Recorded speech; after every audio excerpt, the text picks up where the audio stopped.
Boleh.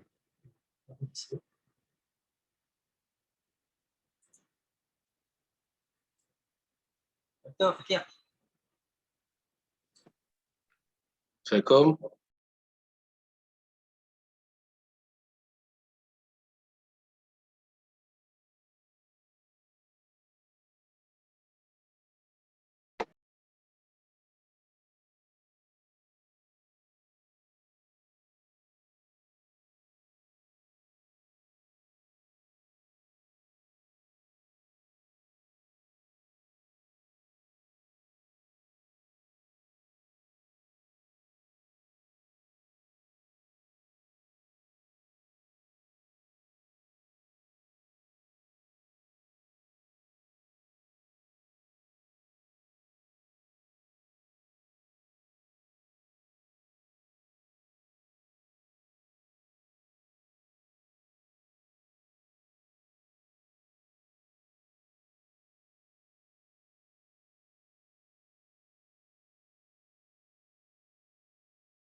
Ya, tak?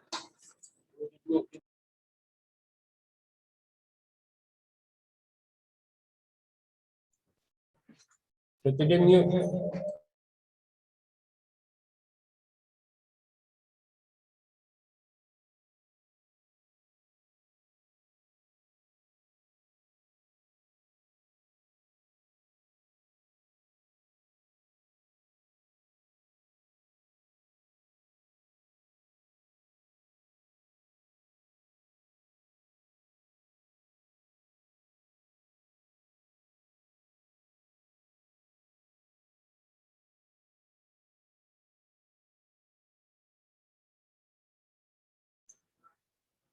Assalamualaikum, Dokter.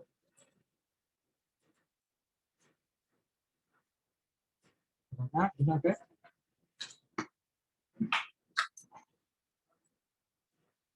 Assalamualaikum.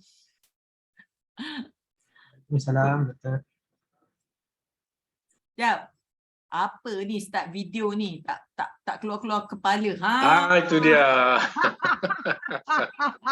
Waalaikumsalam Dr. Hana. Waalaikumsalam. Barulah Kita betul. kita ada masalah teknikal sebentar tadi, tapi alhamdulillah dah diselesaikan. So kita baru boleh buka kita punya platform ni. So kita tunggu 2-3 minit lagi doktor baru kita mulakan, boleh? Berminit boleh, tak apa. I okey. rasa mungkin ramai yang ikut link yang bukan link ni. Oh, ada link lagi ke? Itulah ramai yang tanya I. Tu I kena forward pula link ni. Technical tolong checkkan link kita ni betul ke tak? Betul katanya. Sebab ada dah masuk dalam orang dah masuk. Okey, dah mula masuk dah Dr. Hana. Sebab tadi memang kita ada masalah sikit. Okey. Okey, kita bagi 5 minit lagi doktor, boleh? Boleh, 5 minit pun tak apa. Okey je. Alright. Okey. Kita Doktor dah santai lunch ke belum ni? Dah lunch ke belum? Kita diet. Okey, untuk pengetahuan you, sebenarnya I pun live untuk I punya TikTok. I live TikTok I. Itulah kreatifpreneur. Memang kenalah dengan topiknya tu. Ini so sekarang ni dah ada lebih kurang 100 orang kat sini. Alhamdulillah. Okay. Macam mana nak tunjuk Aduh, tunjuk. Live my TikTok. Okey. Untuk makluman Dr. Rohana juga, program ni kita boleh ikut Zoom ataupun Facebook Live UKM Sesmat. Okay, dengar tu. Dengar tu. Dalam Facebook. Aku pula bercakap kat sini.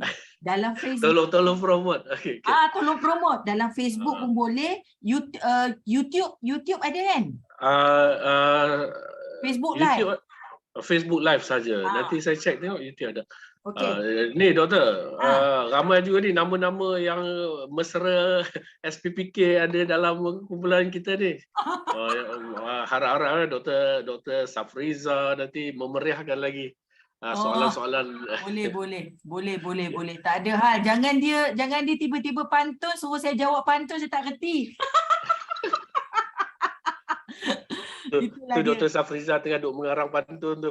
Itulah. Dr. Safriza, jawablah sikit. Mana dia? Dia senyap je tu. Itulah. Assalamualaikum. Assalamualaikum. Okay. Tak boleh pantun, kita kena bagi kat Dr. Jauriah nanti dia tanya soalan. Okay. Betul. Alright. Jangan tanya bukan-bukan ya. Kan aku suruh Balung yang jawab. Speaker kita lah kena jawab hari ni.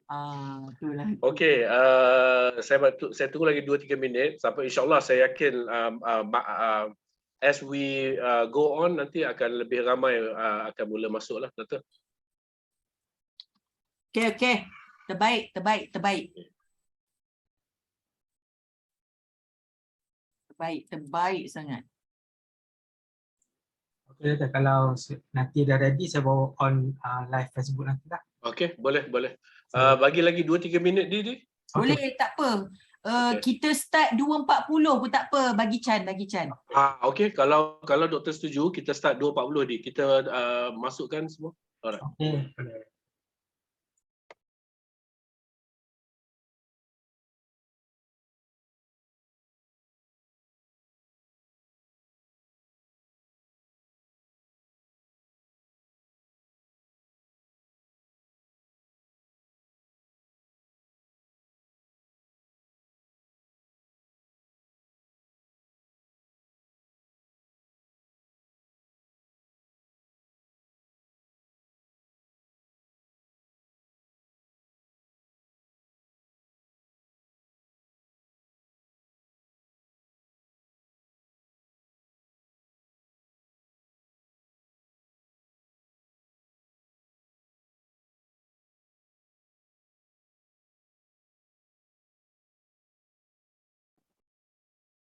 Doktor sihat ke hari ni, doktor?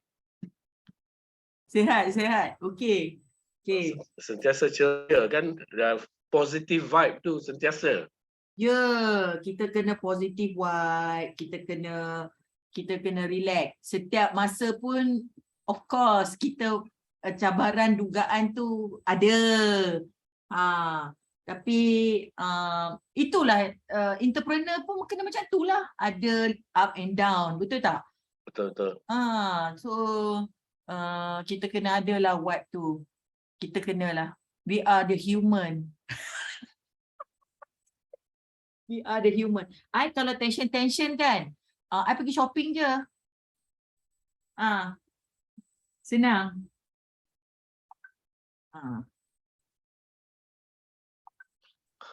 Betul tak? Tidak. Comment one of our panel PIE tentang penglibatan dia dalam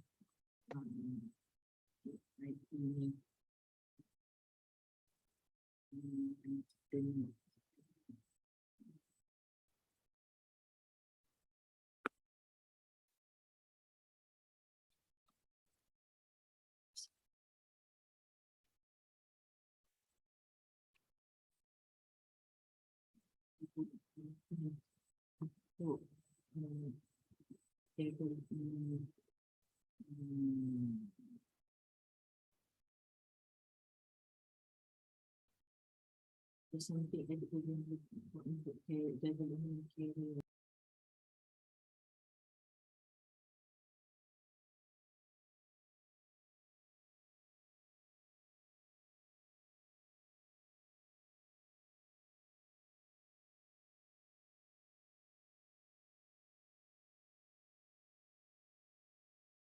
Nak juga nak dengar juga melalui live, you boleh pergi Facebook UKM.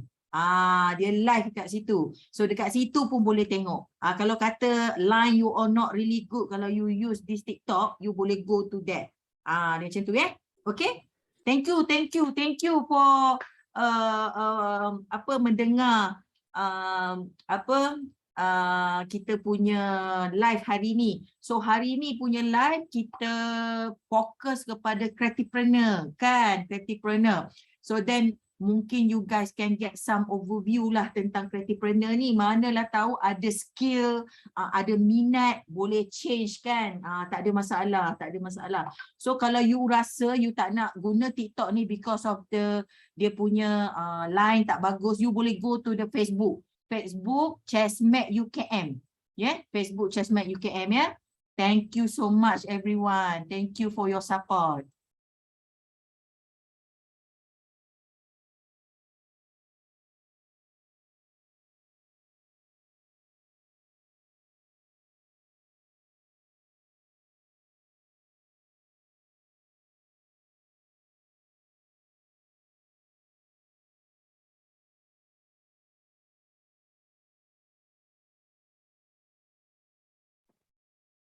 Okey, doktor.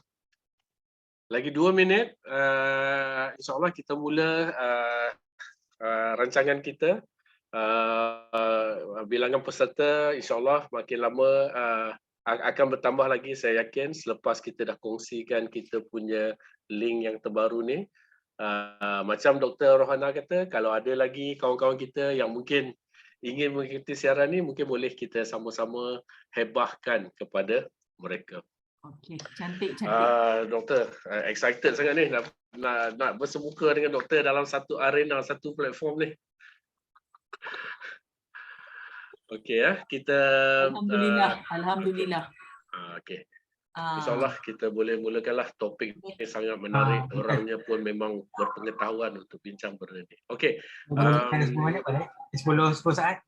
Okey. Boleh ya? Boleh. Okey, kita dah nak start dah tau. I tengah live TikTok juga dalam TikTok. So I pun bagi tahu kat dalam TikTok, if you guys have a problem with your line, you can go to the Facebook Chessmate, Facebook UKM dia akan ada live FB kat situ Okay. Okay, on the count of 3, 1, 3, 2, 1, mula. Okay, Assalamualaikum warahmatullahi taala wabarakatuh dan salam sejahtera. Selamat petang semua yang sedang mengikuti siaran webinar Chessmate siri ke-7 Alhamdulillah dapat kita bersama-sama bertemu lagi secara dalam talian untuk membincangkan satu lagi topik menarik berkaitan dengan keusahawanan. Bagi makluman semua yang sedang mengikuti siaran ini, ianya dapat diikuti melalui pelantar Zoom dan juga melalui Facebook Sesmed Live. Dan dengan bantuan penceramah kita pada petang ini, siaran ini juga dapat diikuti melalui channel TikTok. InsyaAllah dengan hebahan sebegini, sebaran sebegini, kita harap ilmu yang akan kita bincangkan pada petang ini dapat menjangkaui ramai pengikut ataupun yang sedang mengikuti siaran ini. Okey, tuan-tuan dan puan-puan, sememangnya UKM Sesmed berhasrat untuk sentiasa membincangkan isu-isu yang terkini dan semasa berkaitan dengan keusahawanan dalam usaha untuk menyemarakkan semangat keusahawanan di IPT. Dan sememangnya webinar assessment ini merupakan satu wadah yang kami boleh sumbang untuk membolehkan kita sama-sama membincangkan isu keusahawanan demi meningkatkan kebolehpasaran graduan-graduan di semua IPT di negara kita. Baiklah, pada petang ini saya berasa amat bertuah kerana dapat menjemput teman baik saya, macam adik saya, rakan seperjuangan di arena keusahawanan di IPT ini, dan beliau ini merupakan seorang yang saya rasa sememangnya layak untuk membicarakan topik yang telah kita kenal pasti pada siri webinar pada kali ini. Sebelum saya perkenalkan si cantik manis di atas talian ini, saya ingin juga menjemput semua yang sedang mengikuti siaran ini untuk turut sama mengambil bahagian, sama ada berkongsi pendapat maupun bertanyakan soalan, sama ada secara langsung dengan melontarkan soalan ke udara ataupun melalui ruang perbincangan yang disediakan, ruang komen yang terdapat di Facebook Live maupun juga di pelantar Zoom ini. Jadi kita jadikan ini satu arena bagi kita sama-sama meningkatkan kefahaman kita dalam topik yang sedang dibincangkan pada petang ini. Topik kita pada petang ini adalah kreatifpreneur, kebangkitan industri kreatif kebangkitan keusahawanan berteraskan kreatif, idea kreatif. Tu dia. Saya pun dah tersasul dah ni. Sebab excited sangat ni tengok muka penceramah kita. Penceramah kita pada petang ini tak lain tak bukan adalah teknologis Dr. Rohana Zur. Cantik manis ni dari UiTM. Tu dia. Okey. Sedikit latar belakang mengenai Dr. Rohana ini. Beliau merupakan pengarah di Malaysian Academy of SME and Entrepreneurship Development ataupun MASMED di Universiti Teknologi Mara. Merupakan seorang yang mempunyai latar belakang dalam bidang seni kreatif. Kalau saya lihat pencapaian akademik beliau, merupakan pemegang ijazah dalam bidang art and design, mempunyai sarjana juga dalam bidang design teknologi dan of course mempunyai ijazah kedoktoran dalam bidang industrial manufacturing computing. Yang saya agak bangga untuk saya sebutkan ini, Dr. Rohana Zur selain pada mendapat pendidikan di UiTM, juga merupakan alumni bagi UKM di mana beliau memperoleh ijazah kedoktoran beliau di UKM. So ini saya ibarat sirih pulang ke gagang jugalah Dr. Rohana ya. Dr. Rohana ini merupakan seorang yang diberi kepercayaan dengan lantikan keanggotaan dalam pelbagai badan di peringkat kebangsaan. Contohnya beliau juga merupakan anggota dalam majlis MBOT, Malaysian Board of Technology, merupakan ahli panel ataupun senior panel expert dalam social science bagi Malaysian Accreditation Academy ataupun MQA ya, Malaysia Qualification Accreditation tu. Kemudian beliau juga terlibat sama dalam pembangunan kurikulum di peringkat college community dan juga college vocational. Jadi memang bukan orang lain lagi lah yang layak untuk membicarakan topik ini. Selain daripada itu, Dr. Rohana juga banyak menerima grant penyelidikan dalam bidang berkaitan dengan seni kreatif. Di samping beliau juga telah menjawat pelbagai jawatan pentadbiran di peringkat Universiti Teknologi Mara. Jadi, Doktor, saya rasa sememangnya Doktor layak untuk membincangkan topik ini. Topik yang kita pilih ini sememangnya kita rasa sesuai dengan keadaan semasa, di mana kita lihat keusahawanan tidak dibataskan kepada satu bidang ataupun disiplin saja. Sekarang ni ianya mencakaui bidang inovasi dan sebagainya. Dan sekarang terma kreatifpreneur menjadi satu mainan di bibir ahli penggiat seni kreatif ini. Jadi untuk meleraikan sebarang kekusutan ataupun kalau untuk memberi pencerahan tentang apa itu kreatifpreneur, saya ingin menjemput Dr. Rohana untuk cerita. Doktor, kita buat santai-santai, Doktor, ya? Santai-santai. Cerita sikit apa tu kreatifpreneur ni bagi orang-orang yang tak tahu macam saya ni. Silakan, Doktor. Okey, dia macam ni. Okey. Kreatifpreneur, bila kita sebut tentang kreatif ni, people sort of macam dia adalah satu tend to operate a passion.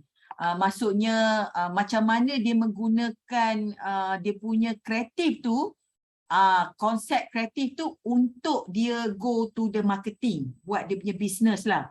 Kalau kita tengok dalam taksiran daripada DIKN, ya, Dasar Industri Kreatif Negara, kreatifpreneur can consider as like industri-industri yang melibatkan kreativiti individu, atau keterampilan, atau bakat, atau anything yang mempunyai potensi untuk menjana kekayaan.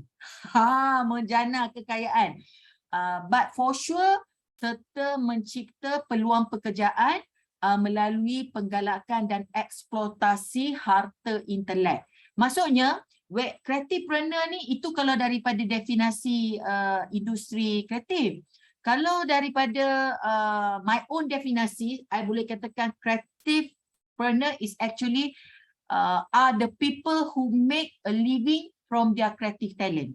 Dia hidup dengan untuk menghasilkan dia punya creative talent lah, yang itu. So dia ada I can say that dia punya kreatif dia macam campur lah, kreatif dan juga entrepreneur. Dia kena ada dua. Dia kena ada dua. So kreatif tu can be anything lah. Can be macam-macam. Dia ada 3 kategori lah. Industri kreatif multimedia, dia ada industri kreatif seni budaya, dan dia juga ada industri kreatif warisan budaya. So when talk about this, all these kreatifpreneur ni, dia boleh macam kalau industri kreatif multimedia, all like application of the technologies punya yang terkini lah, yang menghasilkan produk-produk kreatif. So just like penerbitan filem, pengiklanan, designing, animations. Kalau yang industri kreatif seni banner tu can consider macam seni muzik, seni persembahan, penulisan kreatif, fashion, tekstil. Kalau yang jenis kreatif warisan budaya, macam contoh any kind of the budaya yang melibatkan aktiviti museum, arkib, pemuliharaan dan pemuliharaan lah. This is kind of the kreatif. Tapi when come into preneur, di mana kreatif tu berlakunya aktiviti perniagaan di situ. Itulah sikit sebanyaklah pemahaman tentang kreatifpreneur. Okey. So jelas sekaranglah apa yang ditarifkan daripada pengamal seni kreatif sendiri. Istilah kreatifpreneur ni menggabungkan 2 elemen penting lah. Satu, talent dalam bidang kreatif dan bagaimana ia digunakan untuk menjana pendapatan. Itu the element of entrepreneurship. Doktor, bagaimana doktor lihat sempat babai lagi tu. Bagaimana doktor melihat usaha ke arah menyemarakkan kreatifpreneur pada masa sekarang, Dan apa yang sedang dilakukan oleh pihak IPT dan juga pihak KPT dan juga kerajaan Malaysia secara umumnya dalam mempergiatkan kreatifpreneur ini? Okay, I can say that lah, macam for example like kebangkitan industri kreatif dari segi pertumbuhan KDN negara. I can say that kerancakan kembali industri kreatif ni memang memberi satu sumbangan yang besar lah kepada keluaran dalam negara kasar KDNK negara lah. Dan even though Kementerian Komunikasi dan Multimedia KCOM juga adalah mengambil beberapa inisiatif untuk menghidupkan kegiatan ni, yang mana bukan hanya tertumpu dekat KL tapi dibawa juga ke negeri-negeri lain, termasuklah di universiti-universiti juga. Dan saya lihat juga industri kreatif ni dah berkembang sebagai satu cabang di mana negara pun dah menuju ke era revolusi industri 4.0. So then this is like align lah with that yang industri ni, supaya industri kreatif ni dia lebih pergilah, dia begitu. So kalau kata melihat kepada KDNK negara, kalau saya check balik dia punya status dia, boleh dikatakan menyumbang antara 1 hingga 5% dalam konteks Malaysia lah. So kalau ikut prestasi di Malaysia pula, KDNK untuk industri kreatif menyumbang pada 1.27% kepada KDN. Ini based on Creative Industry Baseline Study lah, MEDA, yang dia buat. Tapi penyumbang terbesar adalah periklanan. Penyumbang terbesar untuk jumlah tu lah. Yang selebihnya adalah yang lain-lain lah. So then dia selain daripada tu, dia juga mewujudkan peluang pekerjaan yang luas. Berdasarkan statistik yang saya boleh kata guna tenaga di Malaysia ya, untuk industri kreatif preneur ni dia dah peningkatan sebanyak 0.4%, atau menjana pekerjaan tu 45,301. Banyak tu kan, banyak. Lepas tu guna tenaga meningkat lagi kepada 10.89 juta masa PKP. You biasa imagine ya, masa PKP tu orang kata tak ada kerja kan, tapi industri kreatif ni maintain sebenarnya. Sebenarnya maintain. Dia menyumbang kepada 38. Tengok tadi 0.4% je. Ini dia dah naik 38%. Ini fakta fakta yang kita dapat daripada Jabatan Statistik. Maknanya sebanyak 38.5% daripada 28.31 juta penduduk Malaysia. Jadi saya boleh katakan kadar pertumbuhan peluang pekerjaan ini dapat ditingkatkanlah melalui industri ini, kerana dia memang menyumbang ke arah untuk pengurangan kadar pengangguran lah. Maknanya sehingga 2012 kadar pengangguran yang pada ketika itu tinggi, tapi untuk yang terlibat dalam industri kreatif rendah. Dia rendah. Jadi ini antara yang saya boleh katalah penyumbang kepada industri kreatif, walaupun secara kasar kita tak nampak kan, kita tak nampak, tapi dia sebenarnya menyumbang yang tinggi kepada industri kreatif. Tapi saya boleh katakan kalau mengikut daripada universiti-universiti lah, IPT kita, kalau tengok IPT di kita ambil contoh di UiTM ya, kita ada industri kreatif ni. Industri kreatif ni seperti contoh art and design, music, lepas tu theater, film and so on, tergolong di dalam any kind of the industry ni pun menyumbang ke arah tu. Menyumbang ke arah tu. Saya rasa dekat UKM pun ada, tapi mostly IPTS pun memang diorang memikirkan industri kreatif ni one of the part of the menyumbang kepada saya rasa kurangnya pengangguran. Tapi dia melibatkan skill. Jadi itulah antara yang saya katakan dasar-dasar. Ada juga dasar-dasar, kejap lagi saya share. Dasar-dasar untuk industri kreatif ni kalau kata nak tengok lah. Okey. Saya elok juga kalau doktor boleh terangkan tentang usaha kerajaan untuk mempromosikan kreatifpreneur ni melalui pembangunan dasar dan sebagainya. Mungkin doktor ada pembentangan ke? Ada slide nak dikongsikan? Slide tu tak ada dasar, tapi saya boleh share. Saya boleh share. Kalau kata mengikut dasar, memang kita guna dasar daripada dasar industri kreatif negara, DIKN. So memang ada lah ya. Itu memang kita dah ada dasar tu dah dibuat pada tahun 2020 oleh Kementerian Penerangan Komunikasi dan Kebudayaan. Boleh dekat situ memang dah ada, dan memang dia buat objektif untuk dasar tersebut adalah menggubal dasar industri kreatif secara komprehensif, bagaimana dia boleh membangunkan industri ni untuk naikkan taraf dia dari dalam, untuk naikkan KDNK lah. Dan diorang juga ada menyediakan, saya boleh kata, dana 200 juta ringgit.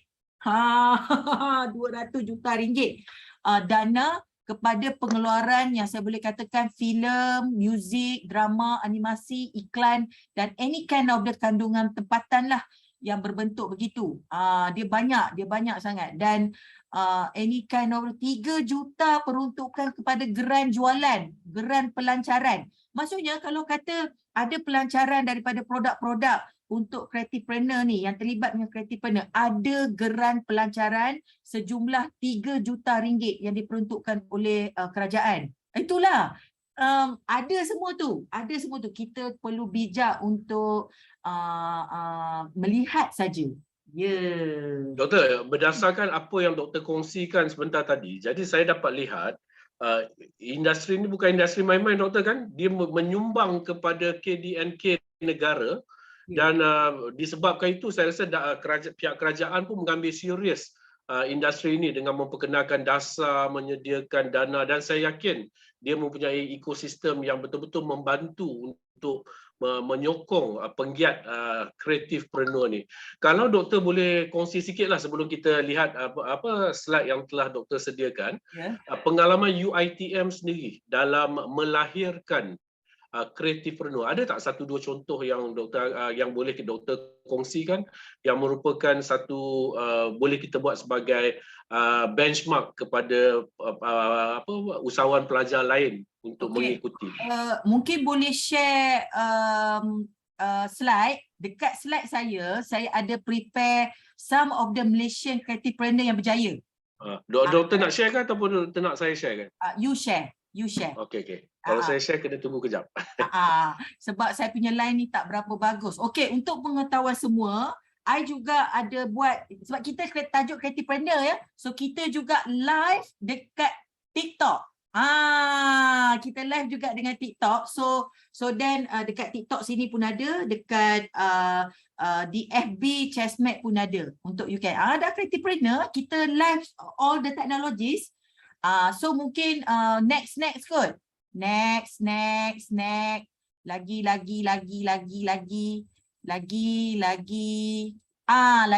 Ini typical lagi. Okay, this one. Okay, ini antara contoh yang saya boleh katakan one of the contoh alumni kita. Yang terlibat dengan kreatifpreneur, KD Baharudin Arts. Oleh kerana dia menang award daripada Wens kasut, dia lukislah yang dekat kasut tu. Jadi daripada hasilan daripada sini, kalau tak silap saya, dia terus Wens terus hire dia untuk menghasilkan satu produk untuk Vans. Jadi ini salah satu daripada kita punya alumni, the Vans KD Collection that direct reflection for the creative, visionary, playful, vibrant takes on the storytelling. Inilah owner dia. Jadi dia dah ada baju tee, seluar renang, bag, topi yang boleh dibeli melalui laman rasmi Vans. You just imagine ya, Vans adalah international company. Bukan senang-senang kita nak international company ni nak recognize any kind of the people yang ada creative mindset ni untuk mereka ambil dan dijadikan sebagai designer home designer untuk brand ni. Okay, next. Okay, kita ada Saifunang. Everyone tahu Saifunang. Dia bukan alumni UiTM, dia grad overseas ya. Tapi creativepreneur dalam industri fotografi. Dalam fotografi, dan kalau tak silap saya, beliau adalah jutawan. Jutawan hanya mengambil gambar je. Itulah kata kreatif dengan preneur ni, dia tak boleh kreatif aja. Dia mesti ada elemen-elemen business tu berada sekali untuk dia enjak dia punya creative skill tu. Ini sebagai contoh lah saya bagi tahu. Saya letak a few name di sini yang kita boleh tengok contoh-contoh creativepreneur di Malaysia. Di Malaysia yang kita sebenarnya ini ke creativepreneur? Something like that. Okay, next. Saya rasa ini semua kenal. Everyone know already. Everyone is know already. Datuk Rizalman is our alumni, kan? Is our alumni, dan dia menggunakan kreatif dia untuk ke arah entrepreneur. Sekarang ni dia mula-mula dia terlibat dengan fashion, tapi now dia dah terlibat dengan event manager dan juga interior design, dan sekarang ni dia dah terlibat ke arah community. Dia dah jadi macam social enterprise, SE. Dia ada yayasan RI ya, untuk membantu golongan-golongan yang tidak berkemampuan. Jadi ini one of the creativepreneur yang kita boleh jadikan contoh lah. Di mana daripada skill dia boleh, dan pendapatan dia kita tak payah cerita lah, memang a huge amount that when you enter to this particular of the sectors. Okay, next. Okay, semua tahu kan UPIP? Semua ini bukan alumni UiTM, okay, tapi ramai alumni UiTM bekerja dengan dia. Kita ada pelajar-pelajar grafik, multimedia memang bekerja dengan Tuan Haji Baharudin lah. Sangat-sangat outspoken, tapi dia terlibat dalam creativepreneur sebab dia ada idea kartun, dia suka tengok kartun. Dia ada idea yang begini. So kita boleh tengok balik macam contoh-contoh Les Kopak, dia company Les Kopak So then Les Kopak dia punya animasi ni pun dah pergi ke overseas jutawan juga. This is one of the contoh dalam creativepreneur. Okay, next. Okay, Nick Shazwan Azam, you just imagine John Mayer dan Billy Gibson beli produk dia. You ingat, tengok John Mayer siapa tak kenal John Mayer, penyanyi John Mayer tu yang sangat popular dengan R&B tu. John Mayer dengan Billy Gibson beli produk dia. Dan King Kong movie Skull Island tu, dia menggunakan produk ni juga untuk buat bunyi dalam filem tu. Nampak tak? Nick Shazwan ni adalah satu nama yang saya rasa tak ada siapa pun tahu. Okay? Nobody knows. Tapi dia dah make a million money. Melalui, dia buat tu semua radio tu dia buat sendiri. Kreatif tu. Dan sekarang dia buat amplifier, dia buat juga macam any kind of the music, gitar, amplifier, semua kebanyakan daripada overseas punya artis beli dengan dia. Dia punya kedai dekat mana tahu? Seri Damansara. Seri Damansara. Just imagine John Mayer John Mayer Okay, next. Siapa tak kenal dengan Aisap? Aisap ni dia wujud masa kita PKP. Ini one of the creativepreneur yang wujud untuk YouTube.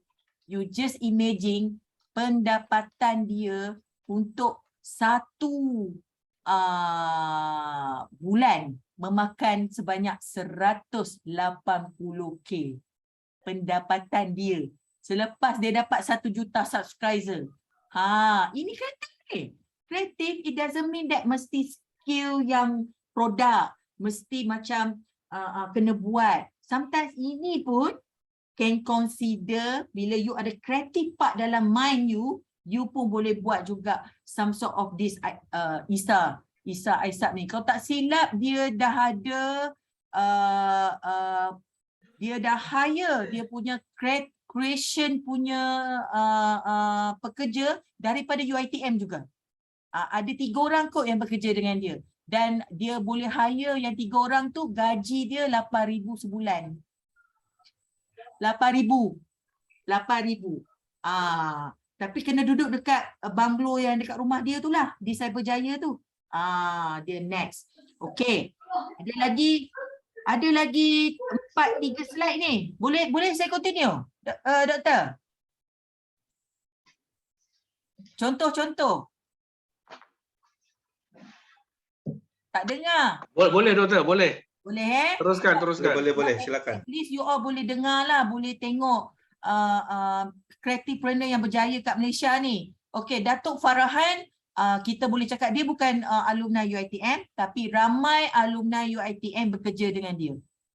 Tapi dia bukan orang fashion ya, dia bukan orang industri kreatif, tapi dia orang engineering. That's why I cakap bila you ada minda engineering, it doesn't mean that you tak boleh terlibat dalam creativepreneur punya industri. Tak ada masalah. So dia memang dia bawa 50 jenama antarabangsa bawah dia. Gucci, LV, Chanel, all types of the brand lah.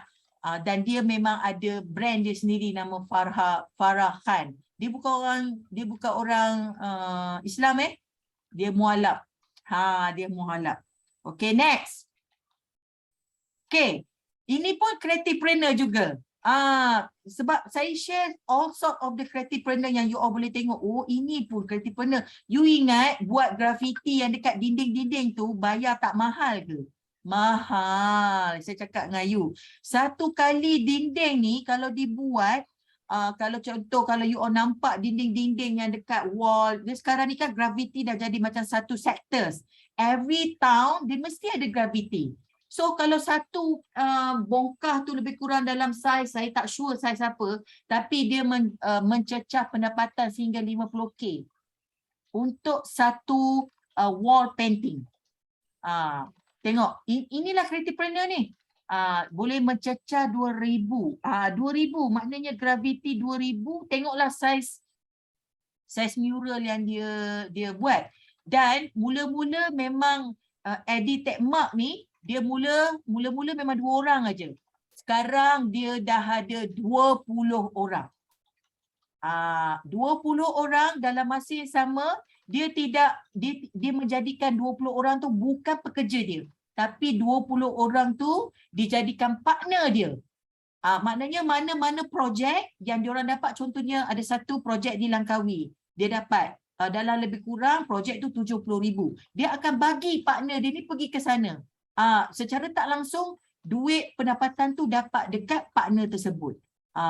Itulah selain daripada menggaji, dia pun jadi owner juga. Okay, next. Okay, Abu Syaif Hamzah, ini stylish. Tadi kita ada fashion designer, tapi kali ni saya letak stylish. Stylish ni memang sangat penting untuk musician, untuk drama, memang penting untuk, saya boleh katakan penting untuk filem, any kind of the performing arts.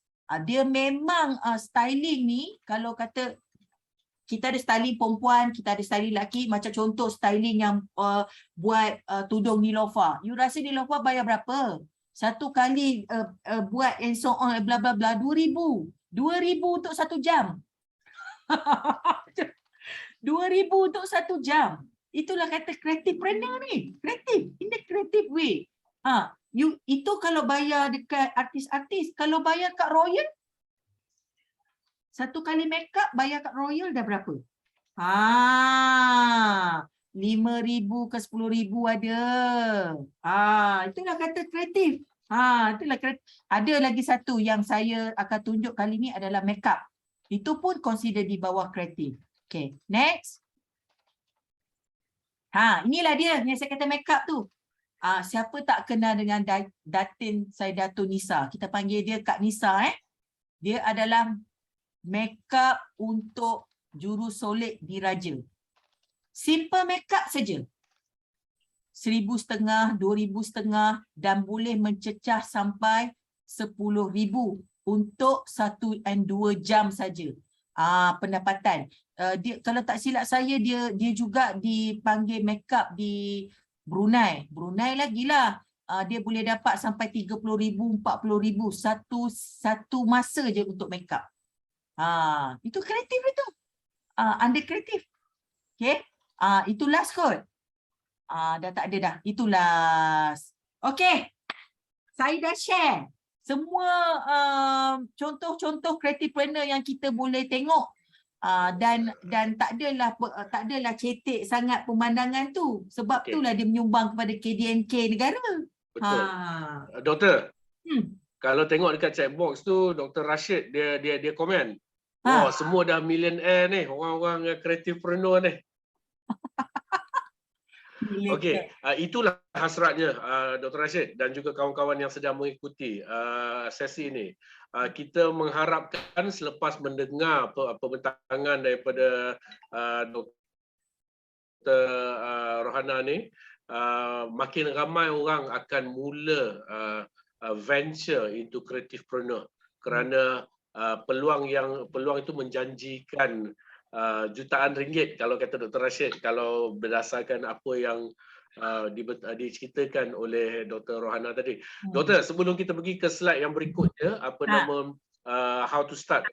Saya nak tanya doktor, mungkin kita terlepas, kalau saya boleh minta technical tolong letak balik slide, tapi kita mula daripada awal. Sebab tadi masa doktor memberi takrifan, kita tak go through perbezaan dengan detail. Boleh technical kalau boleh kita share semua slide dan kita mula daripada awal tadi? Boleh, kalau mula dari awal, senang sikit. Ya. Lepas tu baru kita pergi how to start, doktor. Boleh ya? Ya, betul. Sebab, yalah, anyone can say about kreatif. Semua orang nak jadi kreatif kan? Tapi macam mana nak start? Betul. Tapi kita fahamkan dulu kreativiti. Kita dah tengok contoh-contoh yang berjaya tadi. Jadi kita fahamkan konsepnya berdasarkan apa yang doktor telah sediakan. Minta pihak teknikal kalau boleh share semula slide ya. Sambil-sambil tu, kalau ada soalan, Dr. Jauriah daripada UUM bertanyakan, boleh ke nak dapatkan slide? Kena tanya tuan punya badan, Dr. Jau. Boleh. Nanti kita usahakan. Okey. InsyaAllah. Sambil-sambil tu, pihak teknikal, kalau boleh letakkan slide. Okeylah, saya share sikit antara cabaran. Okay, ada juga tu. Kan? Boleh tak? Saya cakap sikit tentang isu dan cabaran. Kejap, slide dah masuk. Saya rasa kita mula daripada mula, doktor. Boleh. Okay, kalau kata mula tu, go to slide number 3. Slide number 3. Boleh ke pihak teknikal? Naik atas. Naik atas. Atas lagi. Atas. Atas. Daripada mula tadi. Mula. Daripada mula tadi. Yang perbezaan tu cantik, doktor. Okey, mulakan. Ini yang paling cantik ni. Itu muka baik tu. Okay, next. Next. Okay, nombor 4. What is a creativepreneur? Itulah tadi kita dah share. Creativepreneur tu adalah gabungan daripada creative and entrepreneur. Kita ada banyak kan? Creativepreneur, technopreneur, ashnafpreneur, hotelpreneur, whatever, technologypreneur, whatever kan? So, inilah creativepreneur. Kalau kita tengok dia punya takrifan. Yang saya ambil daripada pelbagai resources, dia memang creativepreneur ni, dia mesti ada konsep marketing, dia mesti ada konsep business. Dalam masa yang sama, dia mesti ada creative skill and talent berlaku di situ. This is the thing. So next, ini my own decision lah, my own definition lah about the creativepreneur ni. People who are living from their creative talent. Maknanya dia mendapat pendapatan berdasarkan daripada talent dia.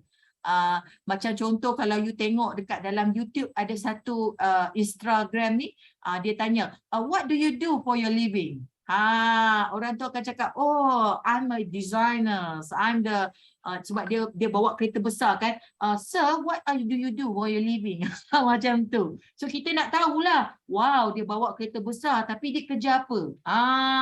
Itulah kata make a living from their creative talent. Maknanya dia menjana pendapatan dia melalui kreatif dia, melalui skill dia. Yang gitu. Okay, next. Ni seperti yang saya maklum lah, saya bagi tahu. Creativepreneur ni can be anything. Can be anything. Tapi dia mesti ada business mind dekat situ. Which is kita boleh tengok some sort, tadilah saya share tadi, datang daripada industri kreatif media, daripada industri kreatif seni budaya, and also industri kreatif warisan budaya, any kind of the artist, musician, social media influence, podcast, YouTube, freelance graphic, indie author, anything. Fashion, textile, so periklanan, advertising, and so on, that can consider jatuhnya under creativepreneur, creative industry lah. Okay, so next, orang kreatif ni, kalau tengok gambar ni kan, selalu orang akan cakap kotor. Tapi painting kat belakang tu mahal you. Painting kat belakang mahal. So that's why saya kata you bukan jual sebarangan barang, you bukan bagi servis sebarangan servis. Your service is the one exclusive. Itulah kreatif. Sebab tu you boleh tengok banyak contoh-contoh. Kalau nak bagi contoh lagi, saya boleh bagi contoh lepas ni. Lepas ni. Tapi itu contoh-contoh yang tadi saya bagi tu yang orang dah berduit banyak. Dan dia tak ada isu pun pasal PKP. Semasa PKP. Dan bila ada kreatif ni, dia sebenarnya membezakan you dengan entrepreneur yang sedia ada. Sebab you ada kreatif punya different sectors dalam entrepreneurship you. Entrepreneurial punya business. Okay, next. Okay, kita tengoklah. What is the different perbezaan antara typical entrepreneur dengan typical creativepreneur. Okay, next. Okay, untuk pengetahuan semua, saya pun live TikTok. Dekat TikTok saya ada lebih daripada 100 orang di sini. So, hi, how are you? Okay, thank you so much. I live dekat FB Chessmat UKM. Kalau line tu tak bagus, you all boleh go to Facebook yang itulah. Okay, so then berbalik, this is the typical. Kalau kata entrepreneur tu, memang kepala dia hanya bisnes saja. Business entrepreneur also use creativity at the startup but to a very low percentage. Tak terlalu tak terlalu tinggi. Tapi kalau typical creativepreneur, dia memang guna creativity, skill dengan talent dia untuk dapatkan untuk dapatkan business tu. Itu bezanya dekat sini. Lepas tu dia develop new idea to do a business. Tapi kalau di creativepreneur, they generate idea and turn them into new product and services. Dia generate produk tu. Dia generate. Itu yang tadi barang-barang produk music tu sampai John Mayer beli. Dia tukarkan dia punya talent tu ke arah tu untuk menjana pendapatan. Itulah tipikalnya. Dua yang berbeza lah. Dua yang berbeza. Okay, next. So kalau tengok creativepreneur dengan entrepreneur ni, itulah Steve dengan Warren Mak Andam termasuk creativepreneur. Ya, betul. Betul. Mak Andam tu termasuk creativepreneur. Betul. Barbara potong rambut pun termasuk creativepreneur. Betul. Kalau kena ada IP ke Mak Andam tu? Ya. Kena ada IP, betul. Kalau kata doktor gigi, dia buat gigi, kan? Dia buat gigi untuk nak mencantikkan gigi. Itu consider creativepreneur. any kind of the creative way. Tak kisahlah. It doesn't mean that mesti orang-orang yang kreatif ni. Dia macam tu lah. Okay. Macam contoh, Steve, kalau yang creativepreneur, artis lah, build first lah, take big risk, love the solution. Kalau yang entrepreneur, innovator. Customer first. Gigi berkala, kalis air. Itu kreatif tu. Gigi berkala, kalis air. Saya tak boleh imagine. Gigi berkala, kalis air. Saya tak boleh imagine. So, air tu pergi mana So, remove big risk, love customer problem. Macam yang creativepreneur, love their solution. Business model is the product. Yang creativepreneur, solution is the product. Tu beza dia lah. Tu beza dia. Mungkin next. Ini saya ambil lah daripada Elizabeth Gilbert. Living a creative life is an art in and of itself. Itu dia. So next. Ini yang contoh-contoh tadi lah. Contoh-contoh tadi. So boleh terus ke slide nombor 25. How to start. Doktor, sebelum kita tengok how to start tu, berdasarkan apa yang doktor bincangkan tadi, saya rasa macam doktor juga sebutkan, creativepreneur ni boleh jadi apa saja. Yang mana kita menggunakan bakat, kebolehan yang kita manfaatkan untuk tujuan menjana pendapatan. Itu secara ringkasnya, doktor. Setuju kan? Betul kan? Betul, setuju. Tapi disebabkan ini adalah bidang industri kreatif, macam tadi doktor juga ada sebutkan dalam takrifan tadi, IP tu mungkin perlu diambil kira jugalah. Betul. Kalau tengok dari segi isu dan cabaran dia, kalau hello. Walaupun ni contoh kelakar, Dr. Rashid ni dia pandai dia. Yang Mak Andam tadi tu. Mungkin Mak Andam pun dia, ya, halo? Dengar Dengar tak? Boleh. Okey. Contoh Mak Andam. Yes. Mak Andam pun mungkin kena fikirkanlah bagaimana creation dia tu tak boleh diciplak lah, maksudnya macam tu. Dia macam ni. Okey. Setiap kita ambil contoh Mak Andam lah. Kita ambil contoh Mak Andam.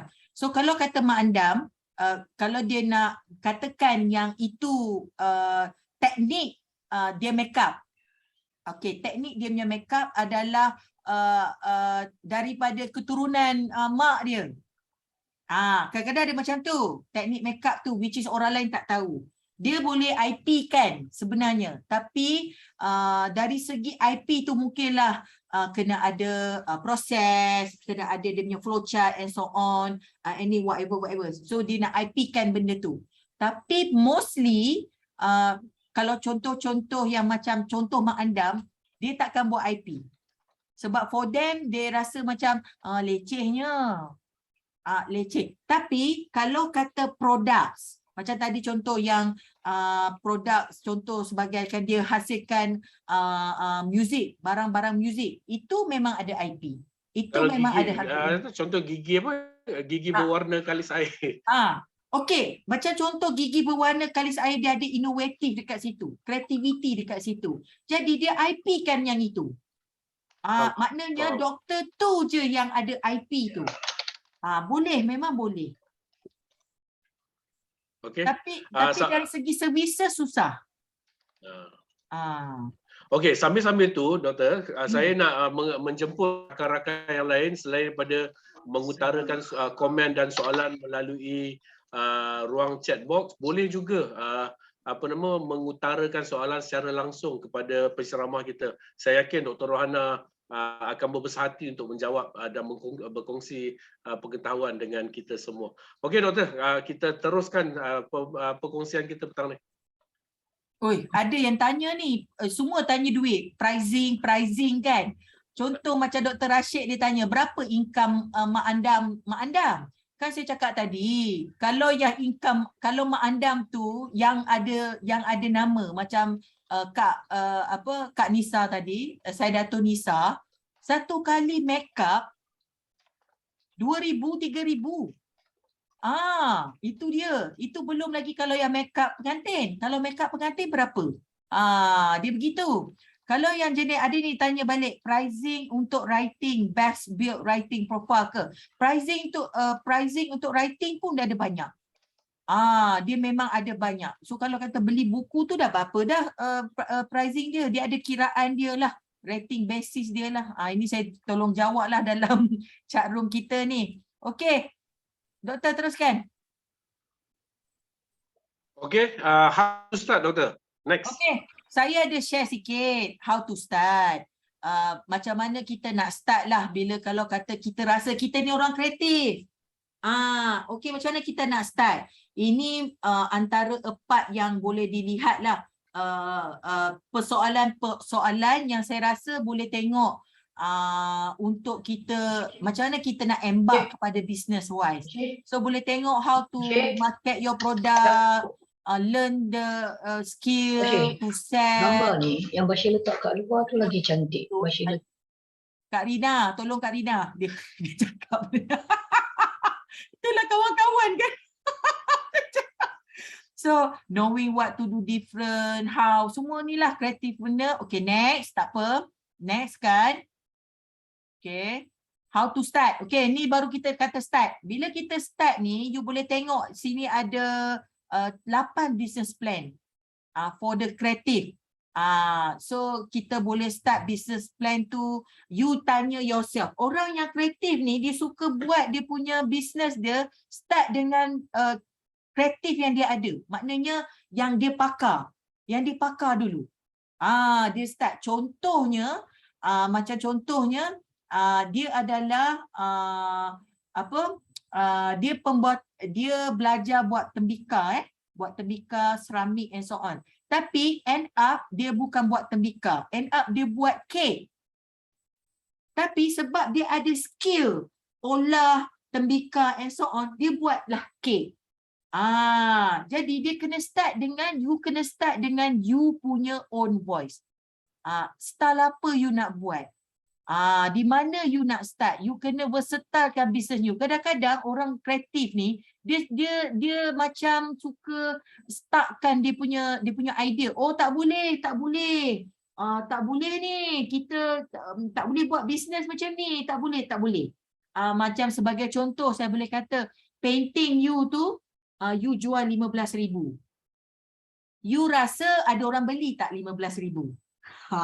Sebab itulah kita kena tengok balik.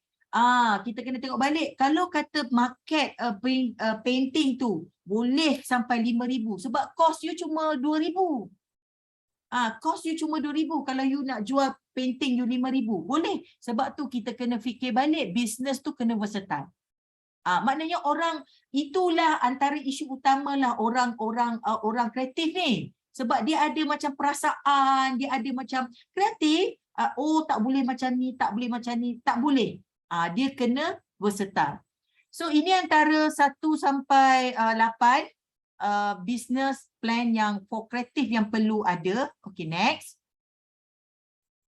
Saya letaklah contoh BMC dekat sini. Ini macam mana BMC ni boleh buat. Kadang-kadang orang kreatif ni dia tak nak BMC ni. Dia tahu dia nak menjual je. Jadi kita tak boleh lah. Kita kena faham lah BMC ni. Macam mana kita start dengan value proposition. Kemudian macam mana relatednya customer segment sebelah kanan. Macam mana key partner di sebelah kiri. Dan macam mana revenue yang di sebelah kanan ni membantu aktiviti tu supaya boleh membayar cost structure di sebelah. Dia begitu. So orang creativepreneur, orang kreatif dia memang kena tahu benda ni kalau dia nak go to the creative. Jadi dia tak larilah daripada dia punya skill, dalam masa yang sama dia faham macam mana bisnes tu nak berjalan. Okay, next. Ini contoh business model lah saya ambil daripada Nike. Nike punya business, one of the creative brand. Okay. Jadi kalau you all tengok dia punya value proposition, mungkin ada seluar yang dia nak jual, eco-friendly, unique, high performance, yoga mat create by Nike and so on. Siapa customer dia, di mana revenue stream tu akan berlaku. Ini sebab tu saya kata orang yang nak kreatif ni, dia mesti guna yang ini. Untuk dia faham macam mana dia nak mapkan dia punya produk kreatif tu di situ. Jadi dia boleh faham target market dia siapa, dia boleh faham siapa key partner dia yang akan membantu dia untuk melangsungkan dia punya keusahawanan itu. Orang kreatif kena faham yang ini. Kita mempunyai masalah dengan orang kreatif sebab dia kreatif sangat, jadi dia rasa macam aku tak boleh buat bisnes lah, tengoklah aku nak jual suka hati aku lah kat siapa-siapa, tak boleh begitu. Jadi macam contoh orang menulis lirik dan membuat muzik, dia tak boleh buat muzik atau menulis lirik ikut suka muzik dia. Dia kena mengikut pandangan pendengar, yang mana yang muzik yang tengah hot sekarang ni. Sebab tu value proposition tu kena ada di situ.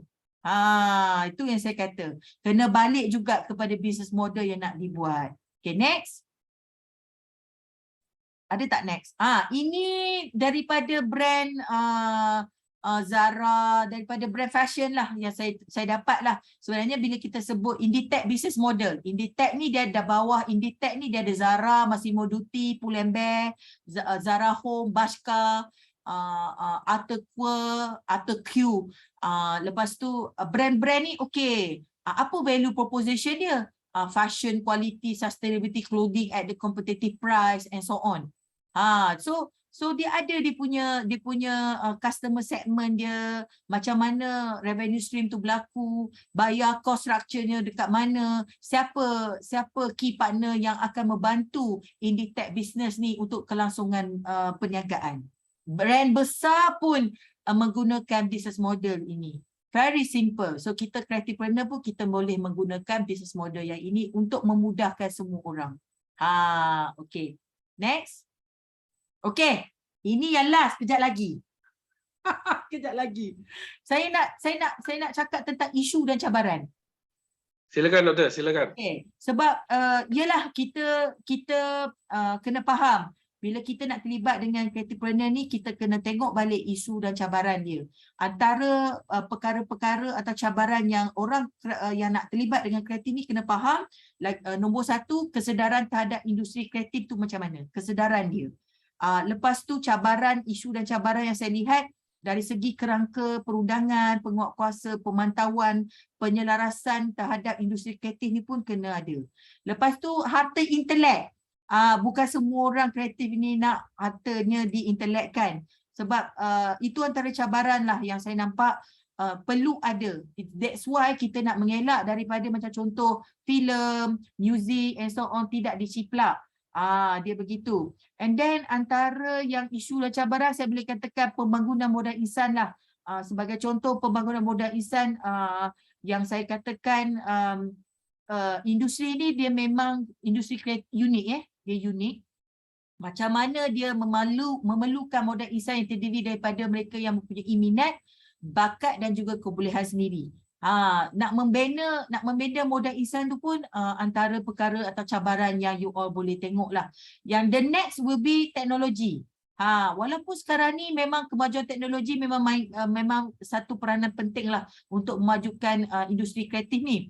Namun perkembangan teknologi ni tak sepenuhnya digunakan berikutan daripada kekurangan pengetahuan dan kemahiran. Ini yang saya share lah. Dan lagi satu saya maklumkan mungkinlah aplikasi teknologi dalam industri kreatif masih saya katakan boleh berada di tahap minimum berbanding dengan keupayaan yang begitu besar yang memerlukan daya kreativiti dan inovasi yang inovasi yang tinggi. Macam contoh ingenious knowledge IK seperti yang seni tenunan yang kata boleh kita dapatkan satu teknologi untuk mencepatkan seni tenunan, tapi masih lagi tidak boleh, masih lagi dia terpaksa menggunakan teknik tradisional untuk membuat seni tenunan tu. Itu salah satu daripadanya lah. Lepas tu yang saya katakan next tu adalah dana. Antara isu dan cabarannya dana dan juga kreatif kewangan, macam mana penyelarasan atau penyediaan dana daripada agensi untuk mengendalikan bantuan kepada industri ini. Kalau tak silap saya, MEDAC, SKMM, FINAS memang adalah untuk penyediaan dana ni. Kalau kata tak silap saya, macam contoh filem Mat Kilau. kan you all kan baru tengok filem Mak Kilau kan. Mak Kilau dia dapat sumbangan dana daripada Finas dan juga orang perseorangan. Modal terbaru yang mereka buat kalau tak silap 8 hingga 10 juta. Masa buat pembinaan Mak Kilau lah. Jadi you tengok pendapatan dia dah berapa? Dah lebih daripada 100 juta. Saya tak bagi contoh tu. Itu one of the kreatif yang tengah berlaku sekarang ni. 100 juta. Dia dah ROI dah tak sampai 1 tahun. ROI-nya dah membayar dah pun kepada dah dapat dah modal balik. Itulah kata dana dan insentif kerajaan lah. Jadi Doktor, ya. Based on apa yang doktor ceritakan masa doktor bincangkan pasal how to start tu, saya nampak benda ni walaupun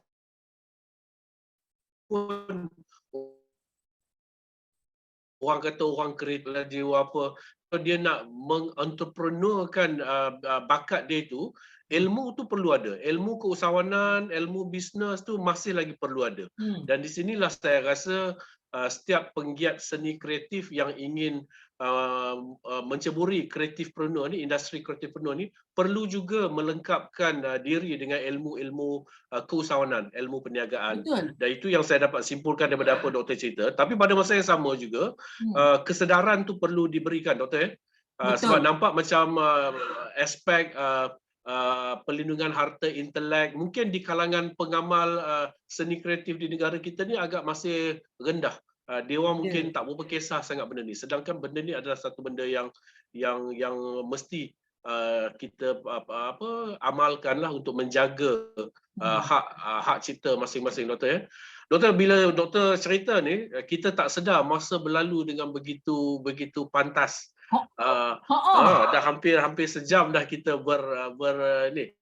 Tetapi saya yakin doktor tak kisah kan kalau lebih masa sikit. Okey. Saya suka saya nak maklumkan yang pihak urus setia telah pun mengongsi telah muat naik slide Dr. Rohana. Kalau siapa-siapa minat boleh tengok. Thank you Dr. Rohana sebab berkongsi. Dan pada masa yang sama kita sangat-sangat mengalukan maklum balas kepada tuan-tuan dan puan-puan kalau ada soalan, kalau ada pertanyaan, kalau ada komen, kalau tak setuju ke boleh juga dikemukakan dalam sesi ini supaya kita sama-sama membincangkan perkara-perkara tersebut. Doktor, selepas dah kita tengok cabaran dia dan sebagainya, saya nak tanya satu soalan daripada pandangan doktor lah. Kebanyakan yang sedang mengikuti siaran kita ni adalah pendidik yang sama-sama dalam kapasiti membimbing anak-anak muda kita iaitu pelajar. Apa pandangan doktor peranan yang boleh dimainkan oleh kita semua untuk menggalakkan pelajar-pelajar kita ni menceburi kreatifpreneur? Pandangan doktor. Okey, pandangan saya. Ini just pandangan saya lah. Jadi for me, saya rasa sebelum kita menggalakkan atau kita nak menggalakkan kepada pelajar-pelajar, kita nak bagi observation overview tentang kreatif sectors ni kepada mereka supaya mereka boleh berfikir di luar kotak untuk terlibat dalam sektor ni, maknanya pengajar sendiri yang kena berubah. Pengajar sendiri yang kena ambil maklum dan ambil tahu what is the creativepreneur. Daripada situ kita bagi contoh-contoh dan macam mana pelajar-pelajar ni boleh embark dengan kreatif ini. Dia begitu. Seperti yang saya cakap lah, macam contoh orang medik, lecturer di medik, dia nak cerita tentang medik and so on. Tapi sebenarnya kreatif itu berada dalam diri semua sectors. Doesn't mean that you tak pandai main music, you tak pandai main film and so on. You terlibat dalam medical pun juga ada juga kreatif mindset tu kena ada juga dekat dalam minda setiap pendidik sebenarnya. Bila kreatif tu ada dalam setiap pendidik, dia secara tak langsung boleh align dengan sektor yang kita nak masukkan ini. Sebab when talk about pelajar-pelajar, dia cuma digarap melalui pendidik kita. Betul tak? Jadi itu pandangan saya lah. Itu pandangan saya tentang macam mana. Bagi saya kena start from the pendidik itself. Itu dulu kena ubah. So maksudnya kalau doktor menyarankan kita semua ni lah yang menjadi kreatifpreneur-nya dulu. Untuk membuka minda anak-anak murid kita supaya mereka pun mengikuti jejak langkah kita. Sambil-sambil tu saya nak maklumkan di chat box ada soalan daripada Dr. Rashid, kalau Dr. Rohana boleh tengok kejap tentang percentage sumbangan industri kreatif kalau berbanding dengan negara-negara ASEAN ni. Kalau doktor ada statistik tu mungkin boleh doktor jawab. Dan pada masa yang sama saya ingin memaklumkan yang pihak Urus Setia ada menyediakan e-sijil kehadiran. Kalau siapa-siapa boleh isi link yang telah kita sediakan, insyaAllah e-sijil akan dikeluarkan. Doktor, ada apa-apa komen nak jawab? Tu Dr. Heidi pun ada sebut, dia penggiat seni. Ada apa-apa nasihat ke kepada Dr. Heidi ni? Okey, saya jawab dulu ya, Dr. Rashid punya. Kalau dari segi market yang saya baca ni lah, adalah dia punya data daripada KDNK. Kalau industri kreatif di Singapura boleh dikatakan antara sumbangan industri kreatif di Singapura dianggarkan bernilai 2.98 bilion kepada KDNK negara dia. Maknanya dalam ringgit Malaysia 6.9 bilion. Kalau dan dia cakap dekat sini industri pengedaran yang berkait rapat dengan industri kreatif telah meningkat sebanyak Singapura $2.02 bilion, maknanya dalam ringgit Malaysia 4.7 bilion. Tapi sumbangan tu daripada industri hak cipta kepada KDNK negara dia. Itu kalau dekat Singapura lah. Kalau dekat saya tengok sini, kalau dekat New Zealand dia tak ada cakap, tapi dia kata dia dah kena pasti 3 sektor utama yang yang perlu diberi penekanan dalam membangunkan ekonomi bioteknologi, ICT dan industri kreatif. New Zealand pun look on this industry kreatif.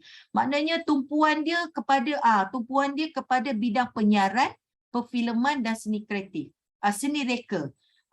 Walaupun New Zealand ni sebuah negara yang kecil yang saya boleh katakan lah, tapi sektor industri objektif pembangunan industri kreatif telah meningkat ekspor dan kekal sebagai anggota Organisation of Economic Cooperation and Development, OECD lah. Maknanya di setiap negara pun dia memang mengambil kira industri kreatif ni sebagai one of the part of dia punya KDNK. Australia pun ada, telah menjadikan industri kreatif sebagai salah satu dasar di peringkat nasional. Antara dasar yang digunakan pakai Australia Broadband Connectivity Nation Office, banyaklah. Dekat Korea pun ada. Ni saya ada ni, Japan pun ada. Japan dia menggunakan definisi UK punya industri kreatif lah. Dia memang menekankan seni bina, kejuruteraan, pasaran antik, seni reka, industri, seni craft semua. Kita tak pergi pula pada Thailand dengan Indonesia. Thailand memang kita sedia maklum tahu industri kreatifnya sangat huge, especially cottage industry yang mereka jalankan. Tu untuk menjawablah yang untuk Dr. Rashid ni. Betul. Saya rasa lah mengambil kira apa yang doktor baru sebutkan tadi, bermakna semua negara jiran sama ada jauh ataupun dekat telah mengambil serius bidang ataupun industri kreatifpreneur ni, dan masanya dah sampailah untuk kita di Malaysia pun sama-sama mempromosikan agenda kreatifpreneur ni. Ada satu soalan tapi saya rasa doktor dah jawab dah daripada Dr. Jauria. Dia kata kalau buat lagu, buat lirik, buat video boleh IP kan? Ya. Memang betul doktor. Memang kena IP. Saya tahu tu kenapa Dr. Jauriah tanya tu. Tapi insyaAllah Dr. Jauriah, saya rasa soalan tu Dr. Rohana dah jawab, memang sepatutnya di IP kan. Ada satu lagi soalan Doktor, kalau kita boleh tengok panjang sikit ni, siapa tulis ni? Daripada Sazlina daripada UKM. Ya, silakan. Apa nasihat yang boleh kita berikan kepada pelajar yang berbakat seni ini untuk terus mengasah bakat mereka dan mencebur diri sebagai kreatifpreneur tetapi tidak mendapat persetujuan dari ibu bapa kerana masyarakat masih memandang rendah kepada orang yang berbakat seni. Macam mana nak convince ibu bapa? Allah, kebanyakan ibu bapa masih inginkan anak jadi doktor, jurutera and so on. Sebenarnya betul. Macam saya cakap lah, saya pun bukan daripada kreatif sebenarnya. Saya pun daripada engineering. Mula-mula. Lepas tu dia macam terlibat. Okey, dia macam ni. Kadang-kadang bakat seni tu semua budak-budak sebenarnya telah ada bakat seni tu daripada dia kecil lagi. You all tekankan melukis, tekankan main muzik, kan? Dan so on. Untuk mengasah bakat. Sebenarnya ibu bapa, sebenarnya saya rasa dia orang tak sedar. Dia orang sendiri yang telah memberi telah saya boleh katakan dia memberi dia punya telah membuka mengasah bakat ni ketika mereka kecil. Tapi bila dia orang nak besar, I nak you jadi jurutera, nak you jadi doktor. Padahal you masa kecil tu you suruh dia melukis. You suruh dia buat logo, you suruh dia buat ini, you suruh dia main muzik, kan? Jadi kita tak sedar sebenarnya. Sebenarnya ibu bapa ni dari kecil lagi kita dah buka minda tu. Jadi untuk menceburi bidang kreatifpreneur ni, siapa-siapa boleh terlibat. You doktor pun you boleh terlibat, you lawyer pun you boleh terlibat as long you ada creative mind. Itu saja.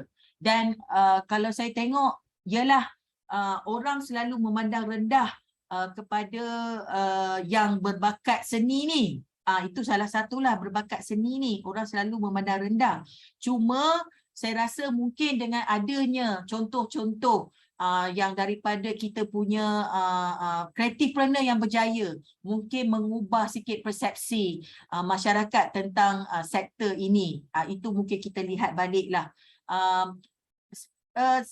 Macam ada satu filem P.Ramlee magistrate, lawyer, doctors. Doktor, kalau saya boleh tambah sikit, sebab saya pernah ada pengalaman secara peribadi. Seorang pelajar saya lah, dia ni very talented musician dan dia pun hasil karya dia tu adalah orang dah nak sanggup bayar dan sebagainya. So dia dalam dilema. Dia pun nak tapi isu dia pada masa tu dia nak berhenti belajar sebab dia nak pursue music ni. Semestinya lah mak ayah dia tak izinkan. Jadi inilah saya rasa peranan kita untuk menasihati dan menggalakkan dia mengimbangi. Bagi saya lah ilmu tu masih perlu dia meneruskan pengajian dia. Ya. Saya rasa macam ni. Tapi bakat tu juga harus dikembangkan. Ya. Saya rasa macam ni. Any kind of the degree that you have doesn't stop you have that kind of the skill. Betul tak? Betul. Ada juga orang medik, doktor tapi dia pandai main muzik. Dia sedap nyanyi. Dia begitu. Jadi it not stop. Tak kisahlah you lawyer ke, you terlibat dalam science and technologies, you ada engineers and so on. Kalau you ada skill tu, don't stop. You boleh buat that kind of the skill as your hobbies ataupun extra job yang you boleh earn second money from the main punya job. Macam contoh you jadi engineer, ya, you adalah engineer IR and so on. Kalau you memang pandai buat animasi, komputer, don't stop. You boleh teruskan, tak ada masalah. Sebab kita ni ialah kita budaya budaya kita telah ditanam. Kalau yang bekerja baik-baik tu, itulah yang itulah yang menjamin masa depan. Tapi kita perlu mengubah persepsi masyarakat bahawa semua sektor pun termasuklah sektor kreatifpreneur ni juga boleh menyumbang kepada pendapatan keluarga dan juga negara. Betul, kata kalau kita tengok chat box, Dr. Heidi yang penggiat seni kita bersetuju. Dia pun kata betul, persepsi masyarakat perlu diubah. Ada lagi soalan Dr. Olin, kawan kita ni, dia kata macam mana ni doktor, kita nak sekejap saya bacakan je. Ya Allah, dia tak turun pula. Bagaimana ingin melebarkan kreativiti dalam konteks kejap mana dia? Doktor boleh baca ke? Masih menjaga batas syariah. Masih menjaga batas syariah. Ada tips ke doktor? Dia macam ni. Dalam kreatif ni, it can be anything. Pandangan dan juga pemikiran masing-masing bergantung kepada cara bagaimana dia nak mengadaptasikan, mengekspresikan kreatif dia kepada masyarakat. Kalau saya tak nafi, kalau kita perlu melebarkan kreativiti ni, lebih bagus kalau kita menjaga batas syariah. Dia baik sebenarnya. Tapi kita tidak menghalang kalau ada juga yang kreativiti tidak ke arah itu. Tidak menghalang. Cuma ialah bila kita sebagai contoh macam mendengar lagu, kalau ia tidak menghayalkan, kita masih boleh mendengar lagu. Dia begitu. Kalau kita mendengar lagu, perkara tu menghayalkan ataupun anything or whatever yang melanggar batas syariah, mungkinlah tidak sepatutnya lah. Tapi dalam kreatifpreneur tidak ada right, tidak ada wrong. Dia begitu. As long kita bagaimana penerimaan pendengar atau penerimaan customer tu sendiri untuk menghadkan diri bagi menjaga batas syariah tu tersebut. Itu saja. Jadi kalau kata saya cakap macam tu, macam contoh designers kan, buat baju skirt pendek, terdedah sana terdedah sini. Bergantung kepada penerimaan customer ataupun mata pandangan masing-masing untuk melihat perkara tu. Saya no comment. Saya harap penerangan tadi menjawab soalan Dr. Lin. Dr. Lin, kita ada juga komen cadangan daripada Dr. Suraya. InsyaAllah kami ambil maklum, memang NFT ni satu perkara yang memang ada berkait rapat dengan kreatifpreneur ni. Di UKM memang kami sedang merencanakan satu program untuk memberi pendedahan tentang NFT kepada pelajar-pelajar kita yang mempunyai kecenderungan dalam bidang seni ini. Sambil-sambil tu doktor, secara peribadi pula doktor, sepanjang terlibat dengan usahawan kreatifpreneur ni, apa yang doktor dapat rasakan tentang orang-orang yang kreatif ni? Dia orang ni macam mana? Kalau dia orang ni ada fikir duit juga ke ataupun macam mana ni secara peribadi ni doktor tengok? Okey, saya boleh cakapkan sepanjang kawan-kawan saya lah, most of my rakan-rakan and then sahabat-sahabat, dia ada dua golongan. Satu golongan dia tak kisah pasal duit. Dia tak kisah pun orang tak beli painting dia, dia tak kisah pun orang tak mendengar muzik dia, dia tak kisah pun orang membeli baju dia, dia tak kisah pun orang nak tengok filem dia, tak kisah. It's just based on dia punya perasaan dan rasa itu adalah kreatif yang berada dalam diri dia. Dan kita ada lagi satu golongan yang memang dia buat kreatif tu cater to the market. Maknanya dia nak barangnya dijual, dia nak servisnya digunakan, dia nak lagunya didengar, dia nak lagunya dimainkan di radio. Dia begitu. Kita ada golongan tersebut.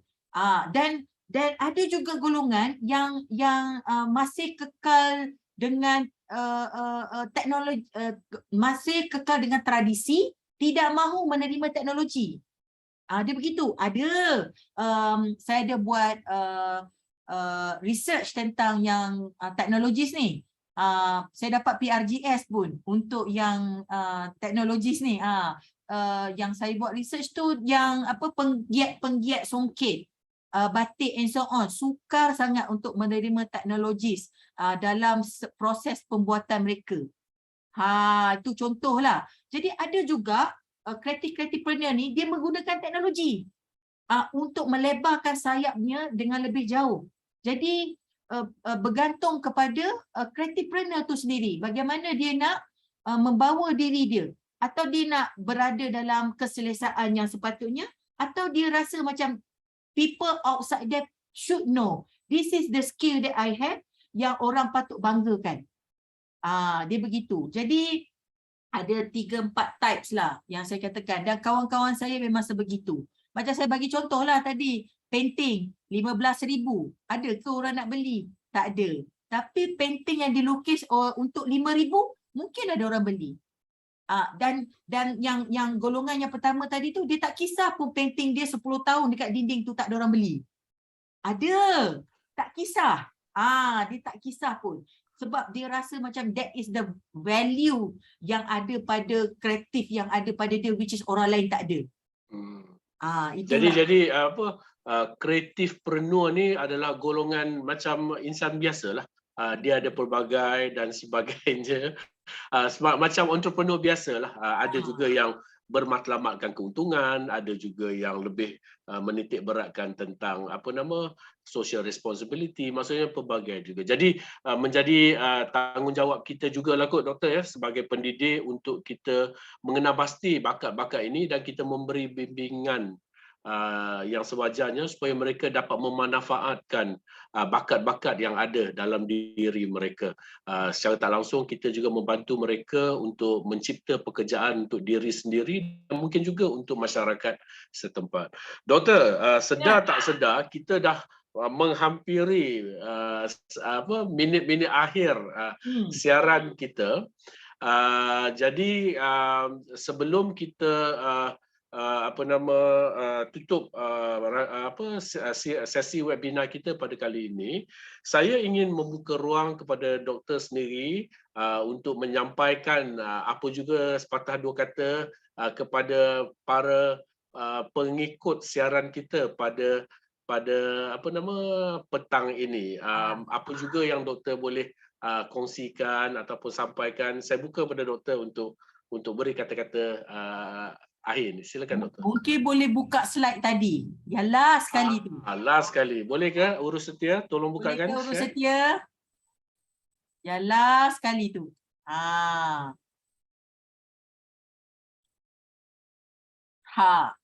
Yang ini. No matter what your story is, next.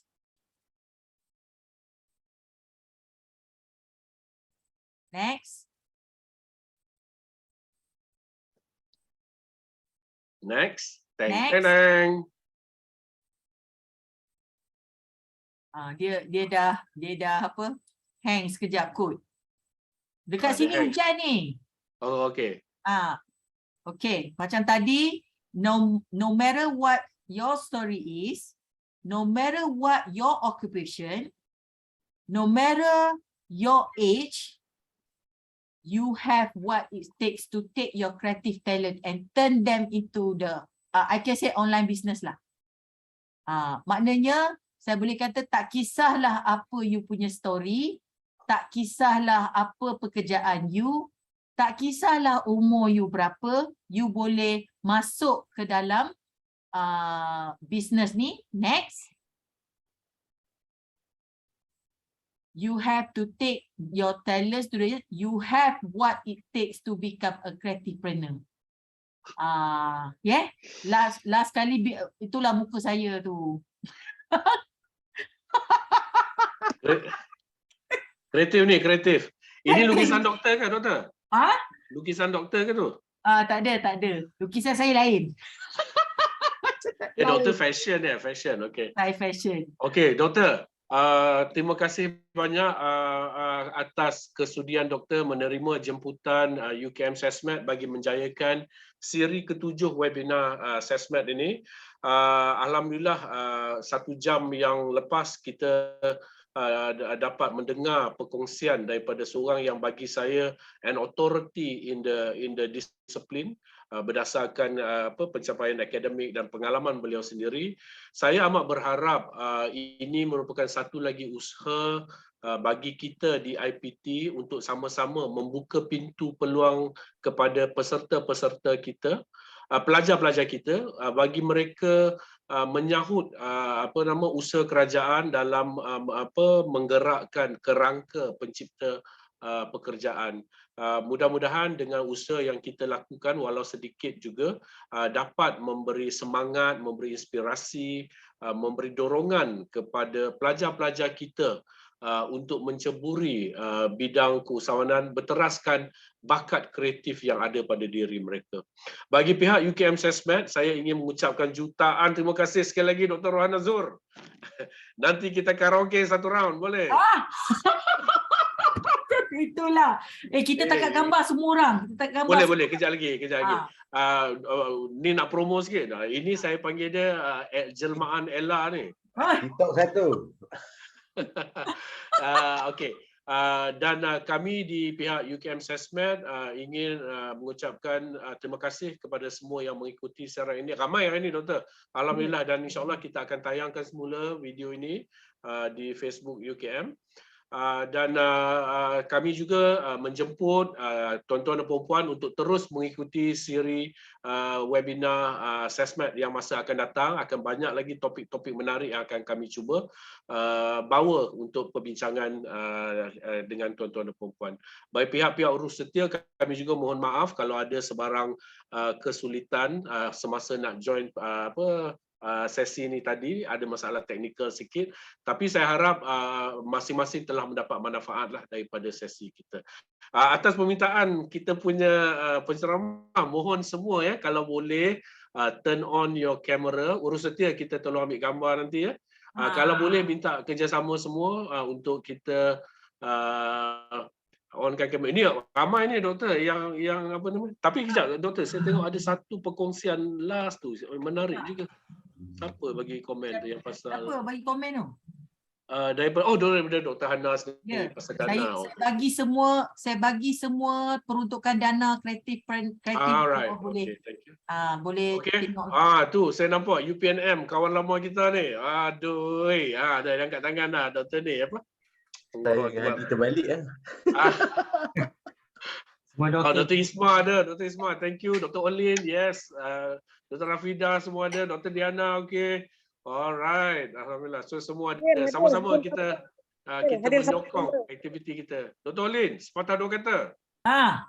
Kita hadir support member. #hadir. Dr. Isma, satu pantun. Kreatif. Pantun lekas. Pantun pantun. Dr. Isma memohon supaya pantun tidak di-IP-kan.